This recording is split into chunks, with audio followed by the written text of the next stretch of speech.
چوتھی حدیث یہ بڑی اہم ہے اور یہ 40 نبوی میں بھی ہے، اور اس میں وہ بات واضح ہو جائے گی کہ فطرت کی جڑ کیا ہے اور خلقت کی جڑ کیا ہے۔ وعن ابن مسعود رضی اللہ تعالی عنہ، حضرت عبداللہ ابن مسعود سے مروی ہے، قال حدثنا رسول اللہ صلی اللہ علیہ وسلم وهو صادق المصدوق، وہ فرماتے ہیں کہ ہمیں بتایا اللہ کے رسول صلی اللہ علیہ وسلم نے، اور نوٹ کرو وہ صادق ہیں مصدوق ہیں، صادق ہیں سچے ہیں، مصدوق ہیں کہ ان کی سچائی پر خود اللہ گواہ ہے۔ اچھا یہ کیوں کہنے کی ضرورت پیش آئی؟ کسی عام طور پہ شک میرے علم میں تو نہیں کہ کسی اور حدیث سے پہلے یہ الفاظ ہوں، اس لیے کہ اس میں جو امور آ رہے ہیں وہ عام ذہن انسانی اس کو ذرا قبول کرنے سے تھوڑا سا ہچکچاتا ہے، رکتا ہے، تو اس لیے ایمفیسائز کیا وہو صادق المصدوق۔ وہ کیا بتایا حضور نے؟ ان خلق احدکم یجمع فی بطن امہ 40 یوما، تم میں سے ہر شخص کی خلقت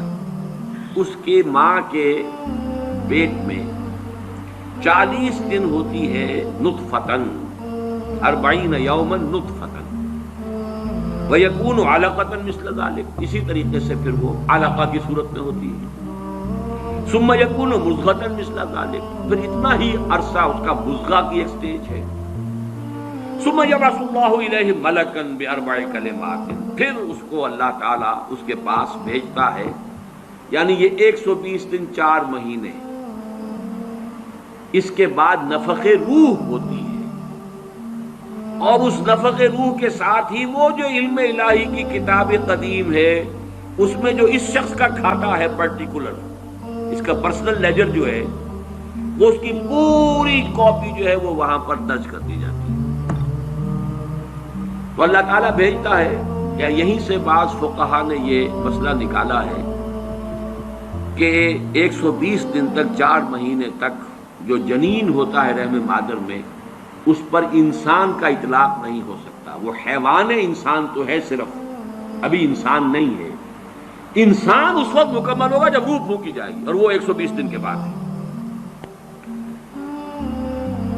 ثم يبعث الله إليه ملكا، پھر اللہ تعالیٰ بھیجتا ہے اس کی جانب ایک فرشتے کو، بأربع کلمات، 4 باتوں کے ساتھ،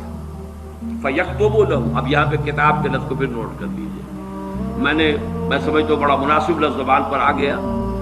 کہ وہ جو ایک بڑا وہ سپریم کمپیوٹر ہے، اس میں جو بھی کھاتا ہے پرسنل اس شخص کا، اس انڈیویجول کا، جو فلاں تاریخ کو فلاں جگہ پر وہ 120 دن کا جنین بن جائے گا، اس کا کھاتا وہاں سے لا کر منتقل کر دیا جاتا ہے، اور یہ ہمارے وجود میں پیوست کر دیا جاتا ہے۔ یہ بھی نوٹ کریں، یہ سورہ بنی اسرائیل میں ہے، سورہ بنی اسرائیل میں جہاں شاکلہ کا لفظ آیا آخر میں جا کر، شروع میں یہ بھی ہے کہ ہر شخص کا وہ جو نامہ اعمال ہے وہ اس کی گردن میں کہیں کوئی جگہ ہے، کوئی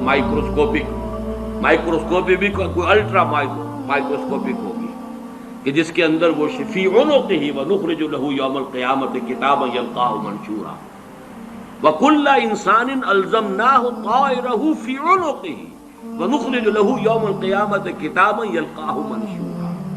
تو یہ کہیں وہ ہے کھاتا، جیسے کہ دل میں روح ہے جسے ہم نہیں جانتے، وہ ہمارے ڈسیکشن میں، ہمارے مطالعے میں، ہمارے جو حواس مادی ہیں ان کی گرفت میں نہیں آتی ہے، اسی طریقے سے گردن میں کہیں انسان کے کوئی شے ہے کہ جہاں پر کہ وہ ہمارا وہ کھاتا جو ہے اس مکمل کتاب الہی، وہ جو اس کا علم الہی جو قدیم ہے اور قطعی ہے، اس سے اس کی پرسنل جو ہے وہ کھاتا وہ آ کے یہاں پہ درج کیا جاتا ہے۔ بأربع کلمات فیکتب عملہ، یہ بھی لکھ دیتا ہے اس کا عمل کیا ہوگا، یہ وہی علم ہے، اللہ کا علم، یہ کیا کرے گا، واجلہ، اور اس کی مدت دنیا میں کتنی ہے وہ بھی طے ہو جائے گی، یہاں رہنا کتنا ہے، 60 برس یا 60 دن یا 60 گھنٹے، یہ سب طے ہو جائے گا۔ ورزقہ، ملنا اسے کیا ہے، وشقی اور سعید، اور یہ بھی کہ بالآخر یہ شقی رہے گا یا سعید رہے گا، شقی بدبخت نتیجے کے اعتبار سے، یا یہ کہ سعید ہوگا، صاحب سعادت، کامیاب۔ ثم ينفخ فيه الروح. اچھا نوٹ کیجئے، یہ جو اس کا پرسنل لیجر جو ہے، اس کی کاپی جو اس کے اندر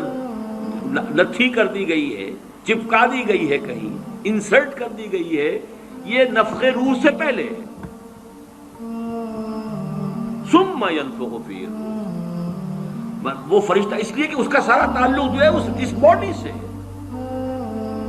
اس کی یہ ساری جو بھی شاکلہ ہے وہ اس باڈی سے متعلق ہے. روح فطرت ہے، وہ بعد میں آ رہی ہے، وہ تو بعد میں اس کو دی جا رہی ہے.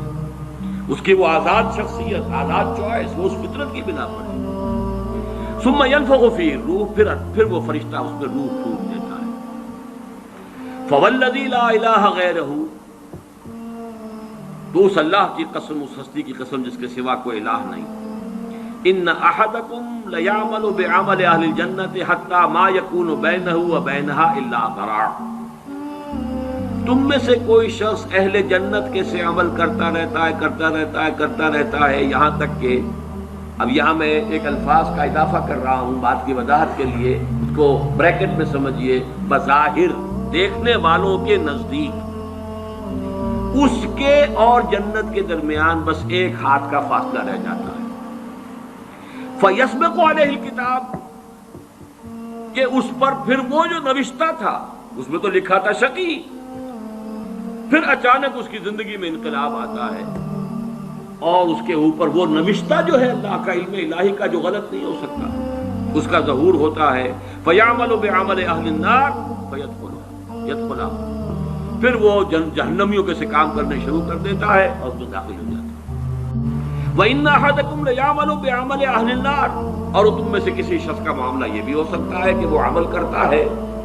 اور کرتا رہتا ہے جہنمیوں کے سے. حتی ما یکون بینہ وبینہا الا ذراع، یہاں تک کہ اس کے اور جہنم کے درمیان دیکھنے والوں کو نظر یہ آ رہا ہے کہ یہ تو اب پاؤں لٹکائے بیٹھا ہے گور میں اور ابھی تک اس کے لچھن بگلے نہیں ہیں. فیسبق علیہ الکتاب، لیکن وہ نوشتہ اللہ کا، وہ جو ایک علم خدا بندی کے اعتبار سے وہ تو شقی تھا یا سعید تھا. فیعمل بعمل اہل الجنۃ فیدخلھا، تو وہ اب اہل جنت کے سے کام کرتا ہے اور جنت میں داخل. اب یہ حدیث جو ہے اس اعتبار سے متفق علیہ، پہلی حدیث آئی ہے متفق علیہ اس باب میں، اور بڑی عظیم حدیث ہے، بہت عظیم حدیث ہے. ایک تو فطرت اور جبلت یہاں واضح ہو گئی، ایک سرشتے خلقت ہے انسان کی، ایک فطرت ہے، اس کا تعلق اس کا روح ملکوتی سے، وہ روح ہے. ثم ينفخ فيه الروح، روح پھونکتا ہے. اس سے پہلے 120 دن کا جو یہ جنین ہے، جو امبریو ہے اور وہ لیونگ ہے، اس کے اندر لائف کے تمام جو بھی اوصاف ہے وہ موجود ہے، وہ تو پہلے دن سے ہے. سپرمیٹوزوئن بھی اگر تھا تو وہ بھی زندہ تھا، متحرک تھا، فعال تھا، اور اگر اوم تھا ماں کی طرف سے تو وہ بھی زندہ شے تھی، لیونگ ایک آرگنزم ہے. لہذا کوئی وقت بھی اس کے اوپر ایسا تو نہیں آیا، وہ تو حیات سے حیات چلی آ رہی ہے. وہ ماں کی حیات اور باپ کی حیات، ان دونوں سے مل کر حیات کا ایک سلسلہ جو ہے وہ شروع ہو گیا ہے. لیکن 120 دن کے بعد وہ مرحلہ آتا، اس سے پہلے خلقت ہے صرف، اور اس خلقت سے تعلق ہے ان 4 چیزوں کا جس کا تعلق کتاب سے. یہ ہے گیون چیزیں اس کے لیے. البتہ یہ کہ اس کے بعد جب روح پھونکی گئی، یہ روح وہ ہے کہ جو اس کا اپنا چوائس ہے. اب دیکھیے، اگر کسی کی خلقت کے اندر بدی کے رجحانات بہت تھے، اس کی روح سٹرگل کر رہی ہے شاکلہ کے اندر شاکلہ سے باہر نکل نہیں سکتی. Great resistance it has to overcome. کرتے یوں سمجھیے کہ جیسے دیمک جو ہے کسی چوکھٹ کو اندر سے کھا رہی ہے، ایک وقت آتا ہے کہ وہ اوپر ظاہر ہو جاتی ہے. تو اس کے اندر جو ہے خلقت میں اگر نیکی کا رجحان زیادہ تھا، لیکن اس کی اپنی چوائس بدی کی ہے، تو اسے سٹرگل کرنی پڑی ہے اپنی نیکی کو دبانے میں. اس وقت تک نیکی ظاہر ہو رہی ہے، لیکن بالآخر وہ کامیاب ہو جاتا ہے، اس لیے کہ وہ شقی تھا، اور آخر میں وہ دیمک جو ہے شقاوت کی وہ ظاہر ہو جاتی ہے. اگر بدی کے رجحانات اس کی خلقت میں زیادہ تھے، گیون شاکلہ جو ہے وہ نیگیٹو زیادہ تھا، وہ کوشش کر رہا ہے. اب یہ سٹرگل جو ہے انسان کی شخصیت کے اندر ہو رہی ہے، اللہ جانتا ہے اس کو. دیکھنے والوں کو تو یہ نظر آئے گا وہی کام کر رہا ہے،